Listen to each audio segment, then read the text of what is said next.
Chaos is a difficult thing to film. What does chaos look like? Chaos is wild, loud, unpredictable. Chaos usually involves a lot of people and a lot of movement. Chaos is often violent and threatening. Chaos is disorganized, frantic, fast, and abrupt. How can a filmmaker attempt to replicate authentic chaos? How should it be captured on camera, and in what way should it be cut?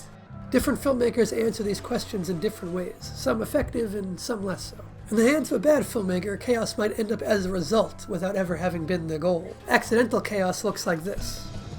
Why are there so many cuts? This is ridiculous. Who thought this looked good? Or like this. What is happening? Holy shit, this is madness. Sloppy filming and overly shaky camera work, manic editing, all in an attempt to artificially imbue a poorly made scene with excitement after the fact. Unintentional chaos can leave the audience feeling confused and even cheated. But what about when chaos is the content? What about when chaos is the goal? This scene shows chaos.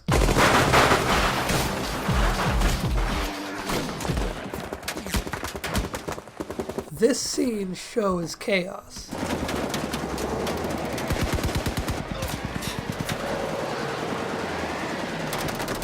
Both of these scenes are action set pieces full of tightly choreographed action that depict absolute chaos extremely well. But the filmmakers take decidedly different approaches to reach that same feeling of disorder. In The Raid, Gareth Evans' camera is always handheld, always moving with the characters, and always framing the action in both energetic and impressively coordinated fashion. Shaky Cam is a style of camera work that gets heavily criticized, and most of the time for good reason. Shaky camera work can be a crutch, and can be a way to make an action sequence seem more exciting than it actually is. It can be a way to obscure bad choreography or to hide the fact that the lead actors can't actually do what their characters are meant to be doing. To call Gareth Evans' cinematography style shaky cam might not be wrong technically speaking. I mean, his camera work is certainly shaky, but if that term is intended only in a derogatory light, then it can in no way be applied to Evans' work. The Raid's visuals are often shaky, but they are also clear. The camera moves in tandem with the action and complements the fights rather than obscures them. The edits are precise, and every shot has clearly had a great deal of effort spent, not just on the framing and movement, but on how each one connects to the one before it, and the one after it. The shaky camera work in this scene further adds to the sense of chaos as our characters fight frantically for survival in this tense situation. The Raid is a film full of chaotic scenes, but the apex of chaos is right here. As the cast is reduced and we begin to follow Rama exclusively, the scenes become more orderly. Chaos needs multiple people engaged in different acts, multiple conflicts and threats all playing out simultaneously. Our protagonists find themselves backed up into an apartment. Thugs are trying to break through their barricade. Shooters are firing in through the windows from the next building over, and an escaper is being hacked through the floor with an axe, all simultaneously. This sequence just keeps escalating throughout. Once they finally make a path into the apartment below, there are more thugs waiting to strike. Now, instead of just having threats on two sides, there's an added threat in the room, and now a fourth threat coming in from above. And just when you think the scene can't get any more chaotic, a fifth threat location fires up through the floor. Our group of cops are being assaulted from every direction, and the sense of panic and confusion amongst them is palpable. To make something this wild, somewhat ironically, requires a massive amount of preparation and planning. A chaotic sequence like this that seems so unpredictable and spontaneous has been meticulously planned, previs, rehearsed, and finally executed shot by shot. It might seem counterintuitive, but crafting filmic chaos requires impeccable organization.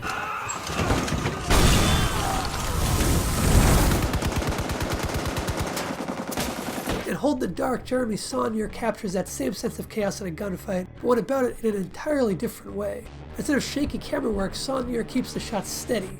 Instead of aiming for exciting action, he aims for brutal realism. The best scene in Hold the Dark is this centerpiece shootout that lasts for about 8 minutes, which is a ridiculously long time for a gunfight to last. The stage is set with our protagonist and a whole bunch of cops positioned outside of a cabin where a machine gun wielding baddie has the high ground. Jeffrey Wright's protagonist is far from an action hero. He doesn't even have a weapon throughout much of the gunfight. Instead, he scrambles for cover and tries and fails to drag a wounded cop to safety. Death is dispatched with an immediacy that movie gunfights don't often have. And this is just one of many elements that really up the realism in this film. The blasts of debris, snow and dirt rocketing up from the ground, car windows shattering, bullet vests proving ineffective, the discoordination of the police as some attempt to fight, some attempt to flee, and some just want to curl up and hide. The people gunned down in this scene aren't faceless cannon fodder. They're scared humans who had no idea what they were in for when they showed up at this cabin. The panic on their faces adds a great deal to an already expertly staged set piece of chaos. Samir is confident in his staging of this gunfight and allows the chaos to come across the screen unfiltered. There's no manipulation here, there's no quick cutting, there's no wild shaky camera to obscure anything. This chaotic moment of action is shown as cleanly as possible, with only motivated camera movements and wide, clear coverage. In a scene this chaotic, it would be easy for an audience member to get lost, but Samir does a magnificent job at establishing a sense of spatial awareness for the viewer. We understand where everybody is in relation to each other, even as they move about frantically. When two characters split off to the side, we're immediately shown their point of view of the shooter to reorient ourselves to their new whereabouts. Understanding exactly where everyone is in a gunfight might sound pretty dry, but it's crucial for good action. And it's one of the biggest things that bad action films overlook. The geometry of an action scene's location is pivotal, not just in terms of how it informs the choreography, but also in terms of the audience's ability to easily follow the action. Chaos can be confusing for the characters without being confusing for the audience. One action subgenre that often places an emphasis on capturing chaos is the war film. Not all war films, but a good number strive to capture the chaotic reality of real war. Some war films dramatize the battles to the point where they're more like big-budget action schlock than realistic depictions of the horrors of war. The good war films that aim for realism know that chaos, panic, and confusion are all inherent parts of actual warfare. And this kind of truth is important to the themes at work. Replicating this chaos is a challenge, but films like Saving Private Ryan, Black Hawk Down, Apocalypse Now, Platoon, and my personal favorite war film, Taegukgi, The Brotherhood of War, all do it wonderfully. Taegukgi is full of memorable battle sequences that perfectly straddle the line between exciting action and realistic chaos. You get the best of both worlds.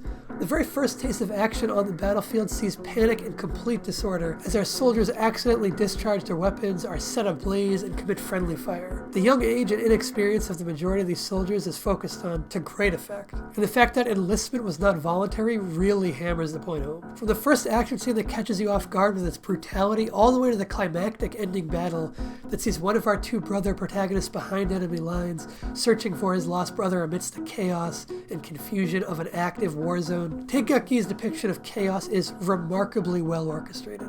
So far we've talked about depicting chaos largely in terms of action, but there's another genre where chaos often finds itself at home. The horror genre. Chaos in the horror genre is often on a smaller scale than the action genre, and with horror, chaos can often fall in line with madness. Let's look at a director who's tackled chaotic scenes in both the horror and action genres, John Carpenter. Whether it's in They Live,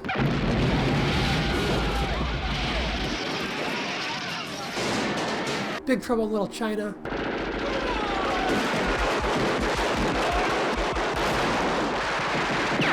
or In the Mouth of Madness.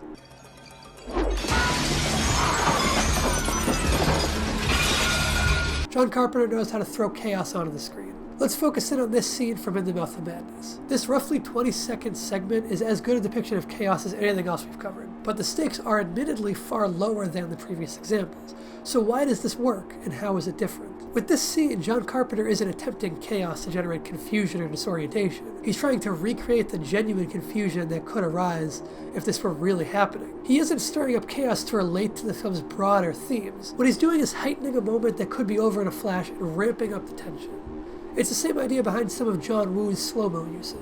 Carpenter uses cutaways of a falling cup and of shattering dishes, little details that could go unnoticed if not for their close-ups. He uses individual shots to show the fleeing crowd that could be relegated to the background, and individual shots of our two good guys falling in different directions. There are 14 different shots in this short sequence, and with each edit, Carpenter's ramping up the chaos of this scene. These 14 quick edits arrive at the tail end of a decidedly slow-paced scene, where at first the axe-wielding maniac is slowly making his way toward the diner from the background. The contrast in shot length further heightens the faster edits that follow. Everything Carpenter does in this sequence is about heightening the moment. It's the same reason why there are 3 different shots used to show the axe breaking the window, and why Carpenter intentionally breaks the 180-degree line constantly. Chaos might look like this, but it also looks like this. The dinner scene from Texas Chainsaw Massacre is one of the purest depictions of insanity and chaos that has ever been committed to film. Tobe Hooper created an environment in that dining room that was as conducive to chaos as humanly possible.